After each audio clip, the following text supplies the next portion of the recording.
नाम है Jude the Obscure by Thomas Hardy. कहते हैं कि ये नावल, इसके अंदर इतने ज़्यादा सेक्सुअल और सेंसुअल सीन थे कि इसको जब इसने पब्लिश करवाया तो कोई पब्लिशर इसको लेने के लिए तैयार नहीं था।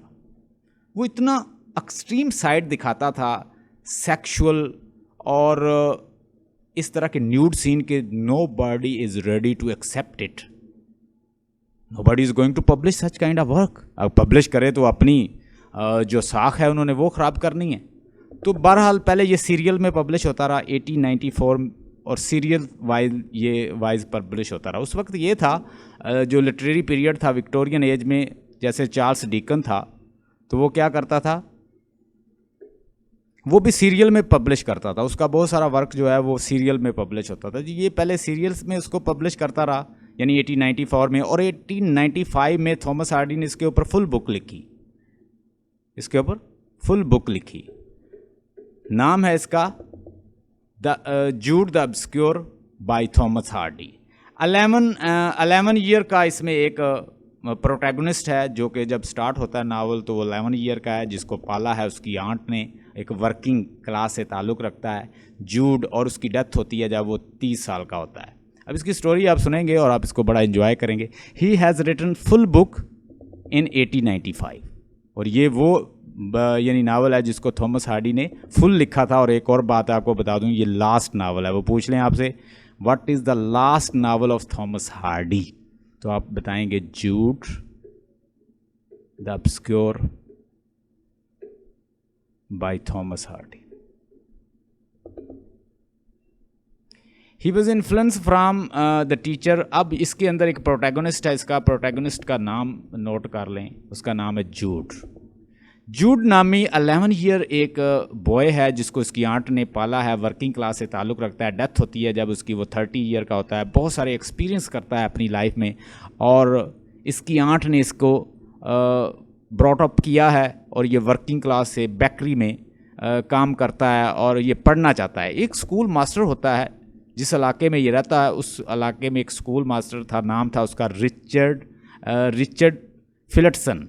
ये फिलिटसन जो है उस इलाके का स्कूल मास्टर है, और इस स्कूल मास्टर की फ़िलासफ़ी से बड़ा मुतासर होता है।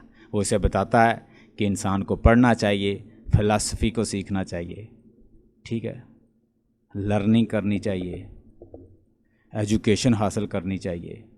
तो जूड बड़ा मुतासर हुआ अपने इस मास्टर से, स्कूल मास्टर से। उसने कहा कि वो किसी दिन वो भी अपने मास्टर की तरह ही फ़िलासफ़ी जो है, फ़िलोसॉफ़िकल नॉलेज है, आइडियोलॉजिकल नॉलेज है, या जितना भी नॉलेज है उसको हासिल करेगा, और उसके लिए वो कुछ भी करेगा। अब ये अपनी माइंड में इंटेंशन बनाए हुए है। वहाँ पे एक लड़की होती है जो कि बड़ी फ्लर्ट किस्म की लड़की है, अरबेला एक फ्लर्टियस लड़की है, और ये जूड के साथ इन्वॉल्व हो जाती है फिज़िकली। जूड के साथ फिज़िकली इन्वॉल्व होने के बाद कुछ दिन के बाद ये उसे कहती है आई गॉट प्रेग्नेंट, मैं तो प्रेग्नेंट हो चुकी हूँ, अब क्या करें। तो वो उसे कहती है, उसे डिमांड करती है कि वो उससे शादी कर ले। जूड पहले मना करता है, लेकिन जब वो उसके सामने रोती है और ड्रामे करती है तो वो उसकी बातों में आ जाता है। जूड से वो शादी कर लेती है। कुछ दिन इसके साथ गुजारने के बाद ये कहती है कि वो बोर हो जाती है इससे, ये दोनों आपस में लड़ना शुरू हो जाते हैं। अल्टीमेटली अरबेला फैसला करती है कि वो उससे जुदा हो जाएगी। उससे जुदा होकर वो चली जाती है अमेरिका, यानी वो उस इलाके को छोड़ देती है। अब जूड जो है वो बिल्कुल फ्री हो गया इससे।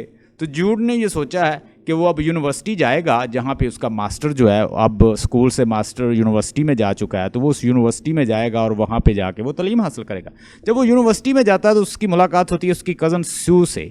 सू उसकी कज़न है जो कि उससे 20 साल बड़ा एक प्रोफेसर है जिसका नाम फिलिटसन है। वो उसके साथ इन्वॉल्व हो चुकी है, फिज़िकली इन्वॉल्व हो चुकी है, और दोनों आपस में बड़े क्लोज रिलेशन एंजॉय कर रहे हैं। और ये इससे बस जस्ट पैसे के लिए मुतासर है, और उसके स्टेटस की वजह से। ये प्रोफेसर है और इसने उससे अपने मतलब लेने हैं, और ये भी इसके साथ कि ये यंग है तो अपना रिलेशन बनाए हुए दोनों की एंगेजमेंट हो चुकी है।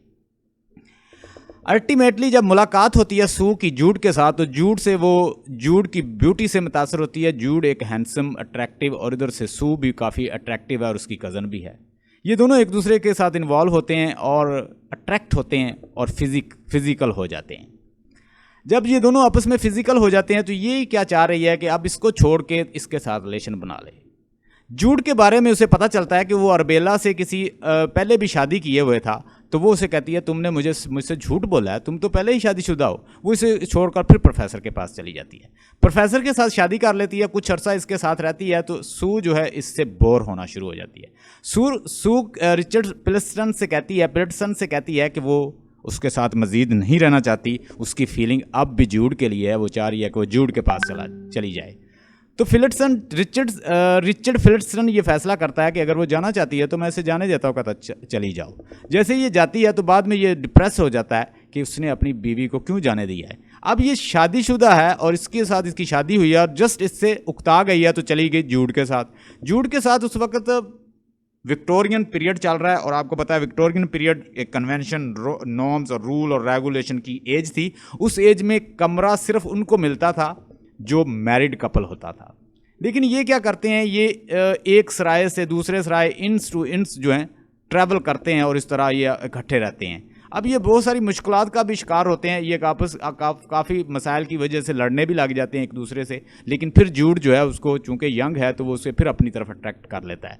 जूड इसके साथ बड़ा अच्छे से ज़िंदगी गुजार रहा है। होता यूँ है कि अरबेला फिर वापस आ जाती है और आके बताती है कि जब वो यहाँ से अमेरिका गई थी तो वो प्रेग्नेंट थी और उसके यहाँ एक बच्चा है और वो बच्चा तुम्हारा है, संभालो इसको। अब ये कहता है कि मेरा बच्चा मुझे वापस कर दो। ये बच्चा उसको वापस कर देती है और वो बच्चा बड़ा सीरियस सा, सेंसिटिव सा एक बच्चा है, जो कि अब बच्चा है किसके पास, जूड और सू के पास। जूड और सू फैसला करते हैं कि वो दोनों इस बच्चे को मिलकर पाल लेंगे और वो अरबेला से वो बच्चे को ले लेते हैं। जूड और सू दोनों मिलकर